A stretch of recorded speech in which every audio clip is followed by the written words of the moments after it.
Welcome back, everyone, to another episode of Pokemon and Chill.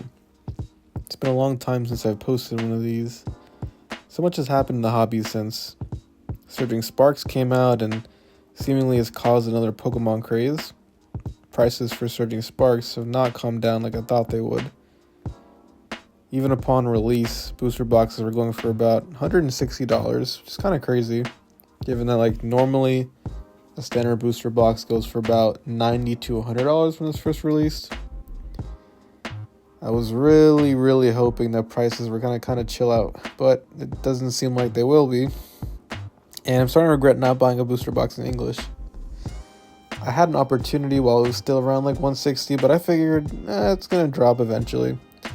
But prices seem to be stabilizing around $220, which is really crazy for a new set.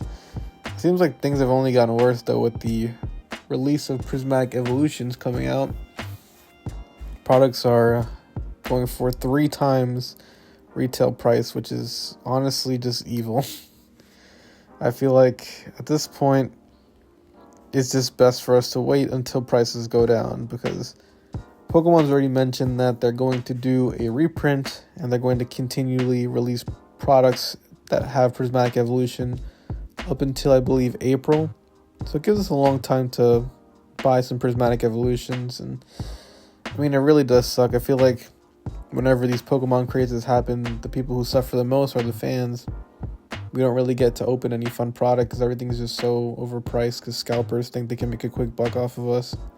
That's why I advocate for everyone to not buy off of third-party sites if you can. Let's just hold off and try to get things for retail. There's plenty of cool people in the hobby, like Pokerev, who are trying to sell at retail, which is really commendable, and I'm happy about that. It just really sucks when things like this happen, and kids or fans of the series can't even open up a single pack unless they want to spend $13 to $14, which is crazy. Even Surging Sparks is going for about, I think, $8 a pack now, which is still kind of crazy, but it's not as bad as $14 a pack. That's basically almost Evolving Skies prices. And Evolving Skies came out about 4 years ago. So I have no idea why a set that hasn't even been released yet is somehow getting prices that are Evolving Skies prices. It's crazy. I mean,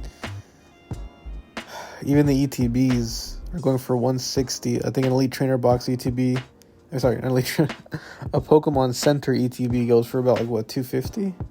It's 10 packs. That is absolutely insane. It is not worth the promo. So if you can hold off and find one in person, that's great. If you can't, I don't think you're missing out too much on the promo. I guess another strategy is to just buy singles. If you really desperately want a card and you can't hold off, just buy the single. It's probably going to be way cheaper, and from what I've been able to see of people who've opened Prismatic Evolution, it's basically impossible to even pull one of the evolutions. So if you want to pull an evolution, you're probably going to have to spend a lot of money. So probably just better to buy the actual single that you want. I guess until prices calm down for Prismatic Evolution, I think we should try to stick to sets that are a little bit, underloved. Maybe we should go back and purchase more battle styles or any other sets that really don't get love that are cheaper. Just buy those out. Have fun completing your sets, completing collections. I feel like Prismatic Evolution is going to be here for a while. I think it's just like Celebrations, except a lot worse. I remember when Celebrations first came out, ETBs were going for about $100, $120, and it really wasn't worth it. The prices came down eventually, and now you can get it for pretty cheap, so I think we're just going to have to wait it out, and it'll be fine. Eventually we'll be able to get it for pretty cheap. And it's a really good set, though. I really like a lot of the cards in Prismatic Evolution. The Blood Moon Ursaluna looks great. Almost all the SIRs are amazing. The Raging Bolt, all the evolutions, Ogerpon. I like all of them. It just sucks that you can't really open any of it. It also sucks I wasn't able to... I did get both of the Japanese sets that make up Surging Sparks, and I plan on opening those up pretty soon, but I haven't actually gotten a chance to open up a lot of Surging Sparks in English, which sucks because I'd love to get that Alolan Executor as my prize card. The Pikachu is cool, but it doesn't really do it for me personally. I think there's cooler Pikachu cards that I've seen in the past. So for me, the Executor is what I want. Latios and Latias are also amazing cards in that set, so I'd love to get one of those. I mean, I'd even love to go back to 151. There's so many cards in 151 I haven't gotten yet, like the Blastoise and the Venusaur is my favorite. The Venusaur, the Nidoking are my two favorite cards from 151. I still haven't gotten either one. The Alakazam is great. Flying Charizard. So many great cards in that set. In other news, I've been preparing for some changes in the video games, as in January, which is currently now, Pokemon is now entering Regulation G for the competitive format, which means you can now use legendary Pokemon again. Legendaries like Rayquaza or Koraidon, Miraidon are allowed on your team now. You can only really bring one of them with you. That is one box art legendary. Legendaries like Zapdos, Moltres, you can bring as many of them as you want, but when it comes to something like Rayquaza or Groudon, Kyogre, the Dialga, Palkia, you can only bring one of them on your team, which is going to be really funny and really fun and interesting to try out.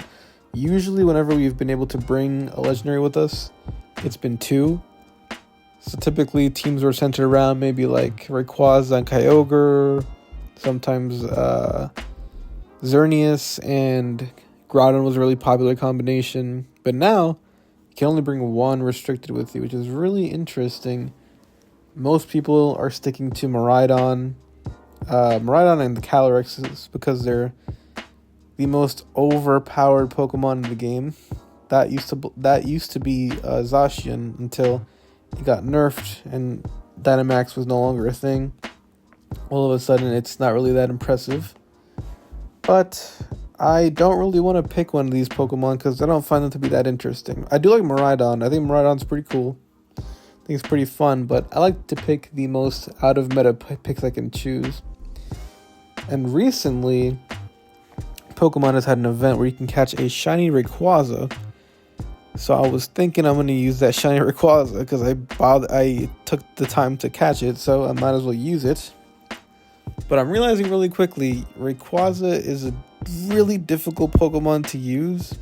And it's not because it's not a good Pokemon per se, it's just when you only have one Pokemon, you can only bring one really, really strong legendary. It's hard to justify bringing Rayquaza because it even though it does have really good offenses, its defenses are not that great, its typing is not that great, its ability isn't that great, and you're basically gonna be alive enough to just take out one other Pokemon. So I'm trying to find a workaround.